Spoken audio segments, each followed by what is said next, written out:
Hello everyone, welcome back to my channel. In this video, I'm gonna introduce another open source and self-hosted GitHub project to list all your storage, including local and cloud storages. The GitHub link is here. You can find from this video screen and video description.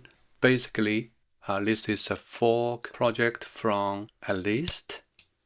If you watched my previous video, you will see I had 3 different kind of video to introduce how to install OpenList, this GitHub project, which was being sold in the middle of this year, a couple months ago, actually 7 months ago. It has been sold, and then there's an issue being found.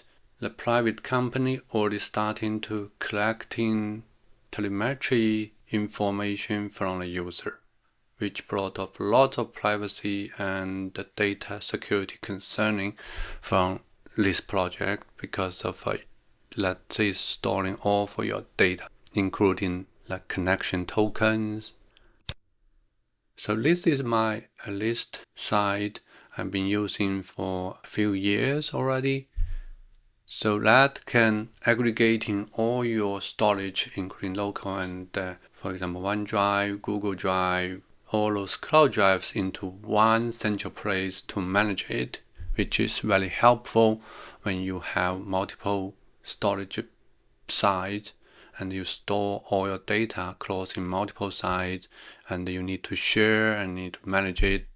But since this is just crisis from this OpenList project, now I decided to move it on to OpenList and completely build a new one using my self-hosted server and put it on there. There's multiple ways you can install it. You can directly run it from the executable binary file, or you can install from the scratch. The easiest way always using a Docker, which is I'm gonna using, and I'm been presenting these Docker related videos for whole 5 minutes Docker series. You can search from my website to find out how. In this video, I'm gonna show you the basic installation and then setup for your own server. Now let's start it.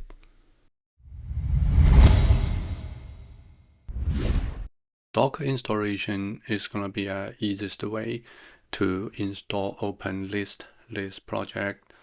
If you want to try other way, you can look at the installation guide here. There's a different way to install it, but in this video, we're going to only focus on Docker installation.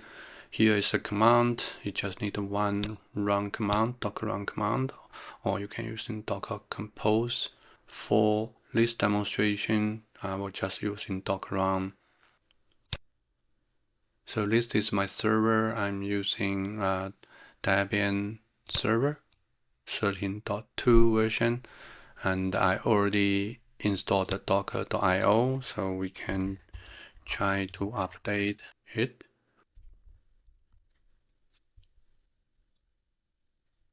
All packages have been updated. We can try to see if there's any newer version. So we already have a newest version. If you want to install Docker Compose, you also can do that, but it's not necessary for this demonstration. Since we already have Docker and Docker Compose installed, we're gonna go to next step. We're gonna use the Docker run command to install it. So this is my Docker run command. I do have a local folder to map to it. So that's the only thing. If you have your local storage folder, want to map into the Docker to use it, then you have to change this parameter, this folder name. Okay, that's wrong. Since we don't have image downloaded before, then it will pull the image from repository.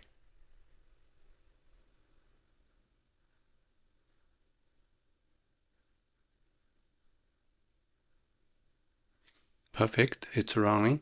Now we can try to access this port 5244 from our browser. And our IP is 192.168.2.8. So 5244. So we can access as guest because guest user is disabled. We do need to log in using the main account, and the password you have to get it from the log here.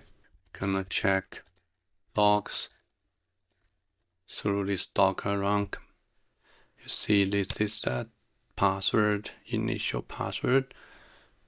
We can copy it and get back into our login window. So now we logged in, we can go to storage menu to add in your storage, either local or either cloud. As a demo, let me show you quickly how to add your local storage in. You can search. So that's a local driver. We are mounted path, which is we're gonna mount it on the top level. We gonna put it into local storage. This is the mount path, not your data path. So root folder path here is whatever we need to put in. So this is our data path. Can add it. Now we have successfully added into your OpenList management. The status is working. Go to home.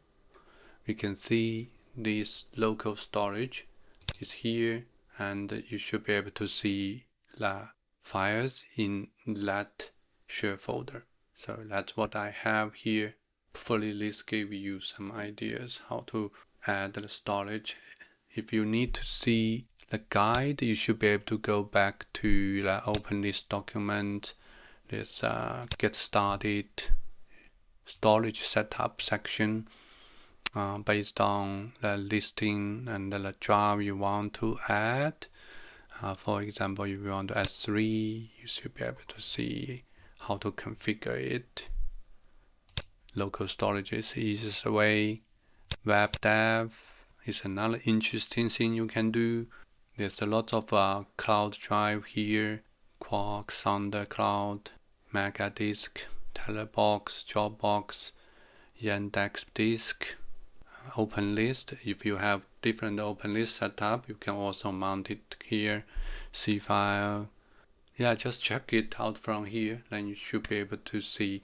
You should be able to find a way to add your cloud drive in. If you didn't find, you can open the request to the author in the GitHub and asking them to add this in.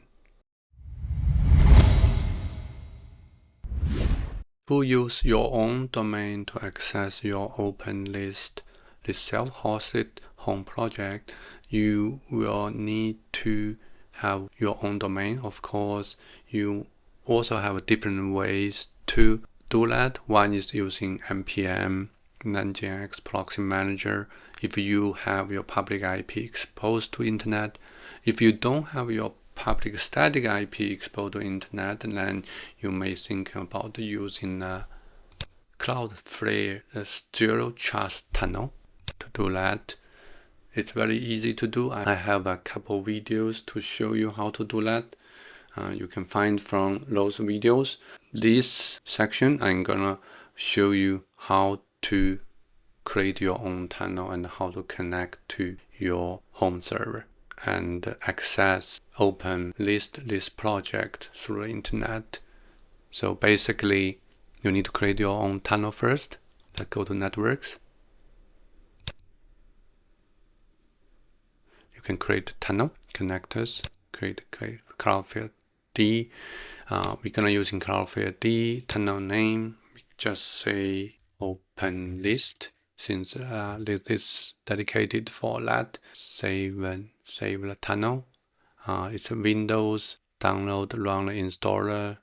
We are in Debian, so we're gonna copy those commands and install Cloudflared. So let's go back here, paste command in.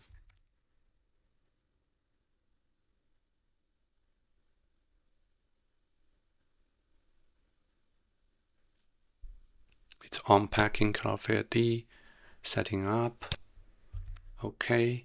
Since we installed the Cloudflared list service, then we can install a service using the command provided here.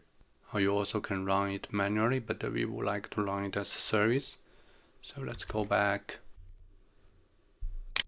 paste command in. Linux service for Cloudflared installed successfully. Now you should be able to see the service is active and running. Let's go back to our Cloudflared to configure it. So now you should be able to see your OpenList, this tunnel up and running.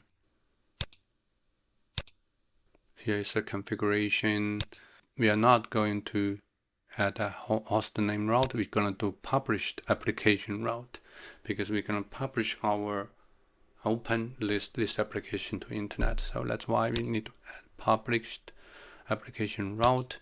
So domain we're going to use in home files.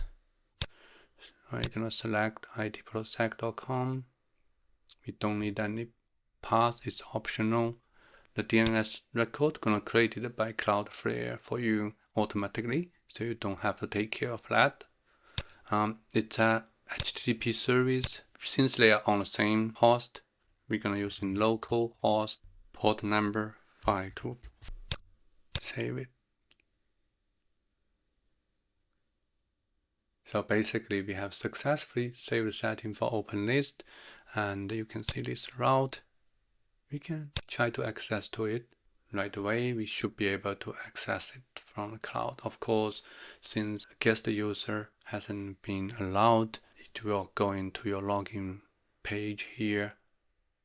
But at this moment, we already set up our OpenList, and we are able to add your local storages and cloud storages such as OneDrive, Google Drive, whatever cloud drives you have, you should be able to add them in. If you want to see how to add those storage setup, you should be able to look at here at FTP, SFTP, all kinds of cloud disk, OneDrive, C-file, Codebox, or OpenList. You can add other people's OpenList to here as well if you have a multiple OpenList, Dropbox, Telebox, PickPack, SounderCloud, S3, FTP/SP, WebDAV. So WebDAV also supported. It shows you how to add them in. Of course, local storage. That's pretty much all for this video. Just want to show you how to set up your own multiple storage management site, so you can manage all your storage in one central place. If you got any questions, just put a comment in this video. Hope you like this video and give me some up, and subscribe my channel if you haven't. See you in my next video.